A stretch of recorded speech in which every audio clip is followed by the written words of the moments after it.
Bonjour à toutes et à tous et bienvenue pour ce duplex du 9 juillet 2013. On retrouve notre expert de Bourse Direct, Jean Amar. Bonjour Jean. Bonjour Baptiste. Alors la bourse de Paris a ouvert en hausse ce matin. Elle continue sur sa lancée de la veille dans le sillage de Wall Street. Qu'en est-il à la mi-séance? Oui, c'est ça, le siège de Wall Street, Tokyo. On est dans une tendance haussière, alors que la Grèce semble bien partie pour recevoir des aides supplémentaires. 4 milliards d'euros, c'est ça? Voilà, c'est qu'elle attend de l'Europe et que le Portugal parvient à éviter dangereusement un éclatement politique. D'ailleurs, on voit bien que les taux d'intérêt se détendent ce matin. Donc on est dans une tendance haussière, mais c'est pas appuyé. On poursuit simplement dans l'attente de catalyseurs supplémentaires. Et quels sont les supports et résistances à surveiller du coup dans cette journée?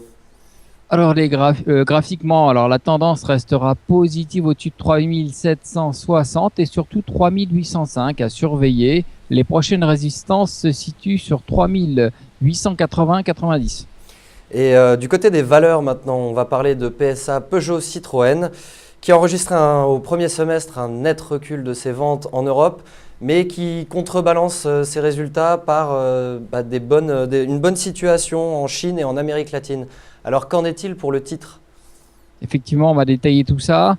Donc Peugeot annonce des ventes mondiales au premier semestre encore en baisse, donc moins 1,46 million moins 46 millions, voilà, je vais y arriver. En Europe, donc boîte de perte, voilà. En Europe, moins 13% à 855 000 unités. La Russie, moins 22%, mais juste 32 000 unités. L'Amérique latine, plus 21% à 146 000 unités. La Chine, plus 33%, 278 000 unités, qui représentent 4% de part de marché. Donc hors Europe, le groupe réalise 41% de ses ventes et a pour objectif 50%. Il faut à tout prix arrêter de brûler du cash parce que on connaît bien le problème de la société qui continue à brûler du cash, mais voilà, on est sur la bonne voie. Et qu'en est-il des accords avec General Motors? Pour l'instant, c'est en sommeil, donc il y a eu des mouvements. Elle a été recommandée récemment par un broker américain, donc il y a quand même du bruit autour de Peugeot avec la famille qui était censée vendre aussi ses parts à General Motors.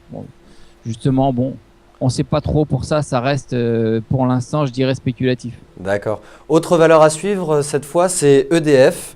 Les analystes d'UBS ont relevé la valeur de vendre à neutre. Alors, est-ce que la décision est consécutive à l'annonce de la hausse des prix au 1er août 2013 et ensuite au 1er août 2014? C'est vrai que l'État a concédé une forte hausse de ses tarifs. C'est quand même la plus forte hausse depuis 10 ans. C'est 5% par an à chaque fois. Hein. Voilà, 5% cette année, 5% l'année prochaine. Donc c'est justifié par la hausse des frais d'entretien, la mise aux normes des centrales nucléaires quand même, qui sont de plus en plus importantes. Donc depuis 2006, il y a eu très peu d'augmentation de tarifs, donc depuis l'ère Sarkozy. Vous avez un titre qui a eu un parcours assez tortueux. On a eu quand même, depuis 2007, le titre baisse énormément.